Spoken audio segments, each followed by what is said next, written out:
तो गाइस, मैं अनंत कुमार स्वागत करता हूं आप सबका अपने इस यूट्यूब चैनल स्टडी विद नवीन आनंद में। गाइस, आज हम क्लास 12 मैथ्स का सेकंड यूनिट करने जा रहे हैं, जो कि हमारा इनवर्स ट्रिग्नोमेट्री। गाइस, आपने क्लास 11th में एक चैप्टर पढ़ा होगा ट्रिग्नोमेट्री। यहाँ पे हम उसका इनवर्स फॉर्म पढ़ेंगे। क्या पढ़ेंगे? इनवर्स फॉर्म पढ़ेंगे। वो भी जहाँ पे जो फंक्शन पढ़ते हैं, वहाँ पे क्या पढ़ते हैं हम? इनके 6 फंक्शंस पढ़ते थे। किनके? ट्रिग्नोमेट्री के। कौन कौन से? Sine sine functions, cos functions, tan functions, cot functions, cosec function और सेक फंक्शन। ये 6 फंक्शंस थे। किसके थे? ट्रिग्नोमेट्री में। इन 6 के इनवर्स फॉर्म्स को हम यहाँ पढ़ेंगे। इनवर्स फॉर्म्स का मतलब क्या हो गया? अगर मैं बात कहता हूं कि साइन फंक्शन, क्या कहता हूं मैं? साइन फंक्शन या साइन एक्स इक्वल टू, मान लो कोई भी वैल्यू हो गया y, तो इनवर्स फंक्शन का मतलब क्या हो गया? उल्टा। मतलब क्या कि एक ऐसा फंक्शन, तो इस x को मैं उधर ले जाऊंगा तो x इक्वल टू क्या हो जाएगा मेरा? Sign inverse y। तो ये साइन इनवर्स y जो हुआ, ये साइन इनवर्स y जो हुआ, ये क्या है? क्या दे रहा है? x दे रहा है। साइन x हमको y देता था, तो एक ऐसा फंक्शन जो इस y को डालने के बाद x दे, वो उसका इनवर्स फंक्शन हुआ। तो साइन इनवर्स y हमें क्या दे रहा है? x दे रहा है। तो इसका ये फॉर्म पड़ेगा। अब क्या पढ़ेंगे हम? Sine inverse y equal to x। अगर सिंपल सी बात करूं मैं, हम क्या पढ़ते थे वहां?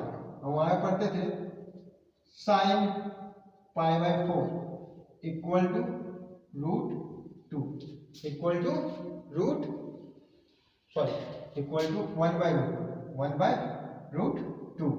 तो पाई बाय 4 इक्वल टू क्या हो जाएगा हमारा? Sine inverse 1 by root. तो ये फंक्शन जिसमें हम वैल्यू डालने के बाद इसकी पाई बाय 4 को दोबारा कर सकते हैं, तो ये हमारा क्या होगा? इसका इनवर्स फंक्शन। ये हमारा क्या होगा? इसका इनवर्स फंक्शन। अगर हम बात करें डोमेन और रेंज, इसकी बात करें सबसे पहले डोमेन और रेंज, तो देखिए आप एक सबसे पहले टेबल बना लीजिए। उस टेबल में नोट करिए किसी फंक्शंस की डोमेन और रेंज बहुत ही वैल्यू रखिए। डोमेन मतलब क्या हो गया? बताता हूँ। अगर कोई फंक्शन है, यही फंक्शन है, तो ये x जो हम पुट करते हैं, ये थीटा हमारा जो भी होगा, वो क्या था? उसका डोमेन था। और जो हमें मिलती थी, इसको डालने के बाद हमको जो मिलता था वैल्यू, वो क्या था? रेंज। ठीक है, ये क्या होता हमारा? रेंज। तो हमें साइन x की मैं डोमेन की बात करूं तो ये x हमारा कितना होता था? कहां से? 0 से लेके 2 पाई तक। 0 से लेके 2 पाई तक इसका क्या था? डोमेन था। हम 0 से 2 पाई तक कोई भी वैल्यू डाल सकते थे। और रेंज हमेशा क्या था? -1 से 1 तक। इनकी वैल्यू कहां तक ले करते थे? -1 से 1 तक, वो रेंज होती थी। अब इनवर्स फंक्शन का डोमेन और रेंज क्या होगा, वो आपको याद रखना है। इनवर्स फंक्शन का डोमेन और रेंज क्या होगा? तो इनवर्स फंक्शन लिख लो सबसे पहले, उसके बाद इसके डोमेन लिखो और रेंज लिखो। ये बहुत ही इंपॉर्टेंट है, इसके डोमेन और रेंज, ये आपको याद रखना होगा। तो देखिए सबसे पहले मैं बात करूं साइन इनवर्स x, तो साइन इनवर्स x में इस x की वैल्यू कहां से कहां तक लाई करती है, वो उसका क्या हो गया? डोमेन हो गया। ये x की वैल्यू कहां से कहां तक लाई करेगी? जो उसका रेंज था, पहले वाले का जो रेंज था, फंक्शन में जो हमारा रेंज था, वो अब इसका क्या हो जाएगा? डोमेन हो जाएगा। ये कहां से कहां तक होगी? -1 से 1 तक। x कहां से कहां तक होगा? -1 से 1 तक। और रेंज क्या हो जाएगा हमारा? माइनस का पाई बाय 2 से पाई बाय 2 तक। माइनस का पाई बाय 2 से पाई बाय 2 तक। रेंज बहुत वैल्यू रखती है। रेंज याद रखना है आपको, कहां से कहां तक है? -पाई बाय 2 से पाई बाय 2 तक। क्लियर है? अगर मैं लिखूं तो रेंज क्या हो गया? -पाई बाय 2 से पाई बाय 2 तक। किसका? साइन इनवर्स x का। ठीक है, उसके बाद आपको याद रखना है कॉस इनवर्स x। तो इसका भी डोमेन क्या होगा? -1 से 1 तक। डोमेन याद रखो चाहे मत रखो, रेंज जरूरी है, रेंज इंपॉर्टेंट है। तो इसका भी डोमेन -1 से 1 तक होता है। और इसका रेंज क्या होगा? इसका रेंज होता है 0 से लेके पाई तक। 0 से लेके पाई तक। इसके बाद बात करते हैं हम tan इनवर्स x की। तो इसका डोमेन कोई भी रियल नंबर, रेंज इसका रेंज क्या होता है -π/2 से π/2 तक। देखिए ये क्लोज इंटरवल में था, ये क्लोज इंटरवल में था, ये किस में होगा, तो ये ओपन इंटरवल में होगा। ओपन मतलब क्या हो गया, इसमें 0 के भी इक्वल हो सकता था, ये पाई के इक्वल हो सकता था। ये क्या है, ओपन मतलब इनके बीच का होगा, ये वैल्यू नहीं होगी, -π/2 और π/2 नहीं होगी, इनके बीच का होगा। सॉरी, इसके बाद आते हैं हम कॉट का। अगर मैं कॉट इनवर्स एक्स का, इसका भी डोमेन क्या होगा, कोई भी रियल नंबर, और रेंज कितना होता है 0 से पाई, 0 से पाई, क्लियर है, ओपन इंटरवल। अगर मैं बात करूं कोसिकेंट इनवर्स एक्स का, तो इसका रेंज क्या होगा, कोई भी रियल नंबर एक्सेप्ट, यहाँ माइनस का मतलब क्या हो गया, एक्सेप्ट, इनको छोड़ के -1 से 1, इनको छोड़ के कोई भी रियल नंबर इसका डोमेन हो सकता है। और रेंज क्या होगा, तो रेंज आपका होगा इसका -π/2 से π/2 तक क्लोज इंटरवल में, एक्सेप्ट 0। और फोर्थ हमारा हो गया सीकेंट इनवर्स एक्स, तो इसका भी रेंज सेम होगा r, लेकिन इसको छोड़ के -1 से 1 तक। इसका रेंज क्या होगा, तो इसका रेंज होता है आपका 0 से पाई क्लोज इंटरवल में, एक्सेप्ट किसको छोड़ के, π/2 को छोड़ के। ये डोमेन और रेंज याद रखिएगा, रेंज ज़्यादा इंपॉर्टेंट है, डोमेन थोड़ा कम है, नहीं भी करिएगा तो हो सकता है। इस रेंज की वैल्यू आपको सीधा 1 मार्क्स एमसीक्यू में आजकल जो सीबीएसई ने चालू किया उसमें ही पूछ सकता है, तो ये रेंज हमें याद रखना है। अगर हम इस रेंज को याद करते हैं तो हमारा पहला एनसीईआरटी का एक्सरसाइज जो है 2.1, वो सिर्फ इस रेंज के बेस पे आपका पूरा सॉल्व हो जाएगा। तो आप देखते हैं कि उसमें प्रिंसिपल वैल्यू की फंक्शन है, तो प्रिंसिपल वैल्यू कैसे निकालते हैं वो देखते हैं। पहले आप इस टेबल को नोट कर लीजिए, फिर आते हैं प्रिंसिपल वैल्यू पे। तो प्रिंसिपल वैल्यू कैसे निकालेंगे, नोट कर लिया आपने इसको, तो मैं इसको रख कर देता हूं।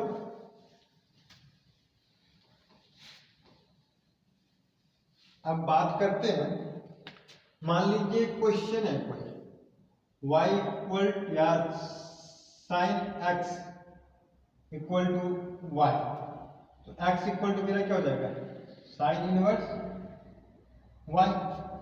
तो ये जो हमारी वैल्यू आएगी, ये हमारी क्या आएगी, इसकी प्रिंसिपल वैल्यू, ये x की जो वैल्यू आएगी वो हमारी क्या आ जाएगी, प्रिंसिपल वैल्यू। तो जो एनसीईआरटी का आपका 2.1 है, उसमें क्वेश्चन आपको क्या आएगा, फाइंड द प्रिंसिपल सॉल्यूशन या principal value of following question. आपको दे दिया होगा, क्या देगा, साइन इनवर्स 1/2। आपको फिर इसका क्या कहो, प्रिंसिपल वैल्यू। तो प्रिंसिपल वैल्यू हमारा क्या होता है, x होता है, क्या होता है, x। तो इस क्वेश्चन को कैसे करते हैं, सबसे पहले आप क्या करिएगा, लेट करिएगा, let y equal to sine inverse 1/2, y equal to sine inverse 1/2। तो इस साइन इनवर्स को मैं इधर ले आऊं तो क्या जाएगा मेरा, sine y equal to 1/2, sine y equal to 1/2।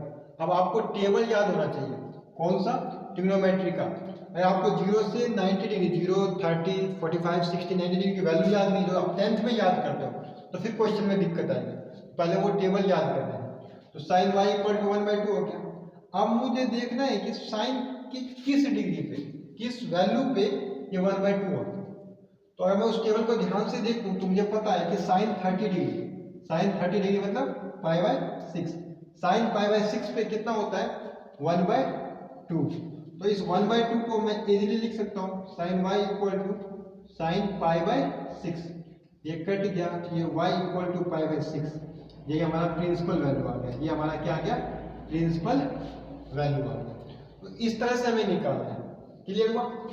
एक और क्वेश्चन देखते हैं, एक और क्वेश्चन देखो, अगर आ गया साइन इनवर्स माइनस का √3/2, तो क्या करेंगे। तो सबसे पहले हमको ये मालूम होना चाहिए साइन माइनस का π/2।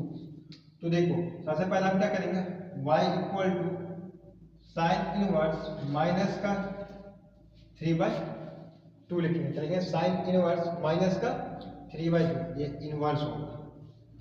तो यहाँ पे आ जाएगा sine y equal to minus का 3/2। क्या आ जाएगा? Sine y equal to minus का 3/2। क्लियर है? इक्वल टू, अब ये माइनस 3/2 किस पे होता है वो हमको याद रखना है। तो साइन माइनस 3/2 किस पे होता है? π/3 पे। तो sine y equal to minus sine π/3, sine से साइन कट जाएगा, वाई इक्वल टू माइनस का π/3, वाई इक्वल टू माइनस का π/3। अब माइनस का π/3 आया है, ये हमारा आंसर सही है। क्यों सही है? क्योंकि यहाँ पे रेंज किस में लाई कर रहा है? माइनस π/2 से π/2 तक, तो इसके बीच का होना चाहिए। और माइनस π/3 इसी में आ रहा है। अब ये देखो इंपॉर्टेंट क्वेश्चन क्या है कि अगर आपका आता है कॉस इनवर्स माइनस का 1/रूट माइनस का 1/रूट, तो यहाँ पे आप गलती करोगे। क्या गलती करोगे वो देखिए। तो अगर मैं इसमें लिखता हूं y equal to cos inverse minus का 1/√2, इस कॉस को इधर जाऊंगा तो क्या हो जाएगा? Cos y equal to minus का 1/√2। आइए 1/√2 कितने होता है? π/4 पे कॉस के, तो cos y equal to minus cos π/4। आप अगर इसको कैंसिल कर दे तो y इक्वल टू माइनस का π/4। बट ये आंसर हमारा गलत हो जाएगा। गलत क्यों हो जाएगा कि अगर आपको कुछ टेबल याद हो तो इसका रेंज कहां से कहां तक होता है? 0 से पाई तक, और ये माइनस π/4 इसमें लाई ही नहीं करता, 0 से पाई तक में लाई नहीं करता। तो हमारा ये आंसर गलत हो जाएगा। हमारा जो आंसर होगा उसकी वैल्यू इसमें लाई करनी चाहिए, इसके रेंज में लाई करना चाहिए, और माइनस π/4 इसमें लाई नहीं कर रहा। तो क्या होता है कि एक चीज याद रखिएगा, जब वैल्यू लाई ना करे, जो वैल्यू एग्जाम्प्ट कर रहा है, उसके लिए मैं आपको कुछ सिंपल फॉर्मूले बताता हूं, वो याद रखिएगा। देखिए साइन इनवर्स माइनस का x लिखे, साइन इनवर्स माइनस का x लिखे, मतलब यहाँ पे वैल्यू के पहले x हो, तो उसको तो हम लिख सकते हैं माइनस का साइन इनवर्स x, मतलब उसमें से हम साइन को बाहर निकाल लेंगे। क्यों? क्योंकि उसकी रेंज माइनस में लाई करती है। लेकिन तो ऐसे tan इनवर्स माइनस x इसकी भी रेंज करती है, तो इसको भी मैं लिख सकता हूं। अगर मेरा कोसिकेंट इनवर्स माइनस x, तो इसको भी लिखता हूं माइनस का कोसिकेंट इनवर्स x। इन तीनों की करती है, बाकी तीन की नहीं करती। किसकी नहीं करती? cos inverse minus x। जब इसकी नहीं करती तो सबसे पहले हमें क्या करना पड़ेगा? इसको रेंज को चेंज करना पड़ेगा, और वो चेंज किस पे होगा? तो इसके लिए मुझे क्या करना पड़ेगा? इसको पाई में से माइनस करना पड़ेगा, पाई माइनस का cos इनवर्स x, ऐसे लिखना पड़ेगा, उसके बाद चेंज करना पड़ेगा। दूसरा, अगर आपका क्या हो cot इनवर्स माइनस x, उसमें भी क्या करना पड़ेगा? Pi minus cot inverse minus का x। और तीसरा आपका कोसिकेंट, सॉरी कोसिकेंट नहीं, सीकेंट इनवर्स माइनस x हो, तो उसके लिए भी pi minus secant inverse x करना पड़ेगा। मतलब जिनके रेंज नहीं आ रहे थे नेगेटिव में, उसमें पहले पाई में से आपको माइनस करना पड़ेगा, फिर जाके आपका आंसर करेक्ट होगा। तो इतना निकाल के इसको भी आप कर देते हैं पाई माइनस π/4, तो आपका आंसर सही हो जाता है। क्या आ जाता है आपका? 3π/4, आंसर करेक्ट हो जाता है। लेकिन करने का तरीका क्या है? जब नेगेटिव वैल्यू आए तो आप क्या करोगे? सबसे पहले कोसिकेंट इनवर्स माइनस का 1/2, तो इसको क्या लिखोगे? इसको पुट करोगे y इक्वल टू, सबसे पहले इसको चेंज कर लोगे, ये किसका हो जाएगा आपका?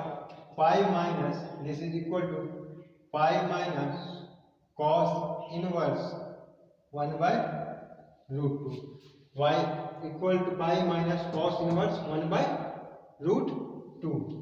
अब आप इसको कर सकते हो पाई माइनस कॉस इनवर्स 1/√2 का वैल्यू सीधा लिख दो, 1/√2 की वैल्यू सीधे पुट कर दो, क्या होता है? cos π/3, इनवर्स से cos कैंसिल, पाई माइनस π/3, क्या हो जाएगा आपका? 2π/3। और ये π/4 के ऊपर π/4, तो ये लगा आपका 3π/। तो आपको सीधा करना है, आप क्लियर हो गया। तो बहुत सारे क्वेश्चन मैं आपको करवा के दिखा देता हूँ कि कैसे करना है। 2.1 के एनसीईआरटी के सारे क्वेश्चन आप इनको नोट कर लो। इनको नोट करने के बाद अगर आपको कोई भी क्वेश्चन दिखता है 2.1 का, सिंपल सा क्वेश्चन है, कुछ भी है, मान लो आपको मान लो साइन इनवर्स 0, साइन इनवर्स 0, तो इसको सिंपल करना है। साइन इनवर्स, साइन 0 किसको होता है, साइन किस वैल्यू पे, तो साइन 0 डिग्री पे। साइन इनवर्स से साइन कैंसिल, क्योंकि साइन इनवर्स को आप कह सकते हो 1/sin, और ये साइन ऐसे है, वह कैंसिल हो जाएगा, आपका सिर्फ 0 डिग्री आंसर। तो डायरेक्ट करना है, कुछ भी नहीं लगाना। साइन इनवर्स, साइन 0 कट गया 0, कॉस इनवर्स माइनस का 1, जैसे माइनस दिखेगा सबसे पहले बाहर निकालिए, क्या लिखोगे, पाई माइनस कॉस इनवर्स 1, तो पाई माइनस कॉस इनवर्स 1 क्या हो जाएगा, तो कॉस इनवर्स 1 होता है कॉस 0, कॉस इनवर्स से cos cancel, pi minus 0, answer pi. Clear है। इसके अलावा आपका आ गया, मान लीजिए tan इनवर्स रूट 3, क्या आ गया आपका tan inverse root 3, tan inverse root 3 क्या करोगे, tan इनवर्स रूट 3 कितने पता, tan 60 पे, मतलब π/3 पे, कट गया, आंसर आपका आ गया π/3। इसी तरह से आपका आ गया, क्या आ गया, cot इनवर्स माइनस का 1, तो cot में क्या करते हैं, पहले पाई माइनस cot, क्या लिखेंगे, पाई माइनस cot इनवर्स 1, फिर क्या लिखेंगे, पाई माइनस cot इनवर्स 1 को क्या लिखेंगे हम, π/4, कितने को होता है, π/4 पे, तो ये cot से cot कैंसिल, पाई माइनस π/4, तो कितना जाएगा आपका 3π/4। तो इस तरह से आपकी कोई भी वैल्यू आएगी तो उसका प्रिंसिपल वैल्यू आप निकाल सकते हो। क्लियर है। तो आपकी एक्सरसाइज 2.1 में सिर्फ और सिर्फ प्रिंसिपल वैल्यू निकालने के लिए कहा है, उसमें 10 क्वेश्चन हैं, 10 के 10 क्वेश्चन आपसे बन जाएंगे। तो आज का वीडियो मैं यहीं खत्म करता हूँ। आप 2.1 के सारे क्वेश्चन बनाएं, और कोई क्वेश्चन नहीं होता तो उसको आप कमेंट बॉक्स में कह सकते हो। आप इस वीडियो को अच्छा लगे तो लाइक करिए, शेयर करिए। आगे फिर से आएगा आपका नेक्स्ट टॉपिक इसी पे, जिसमें हम ट्रिग्नोमेट्रिक, इनवर्स ट्रिग्नोमेट्रिक आइडेंटिटीज की बात करेंगे। अभी हमने सिर्फ प्रिंसिपल वैल्यू निकालना सीखा है, इसके बाद आइडेंटिटीज की बात करेंगे। Thank you.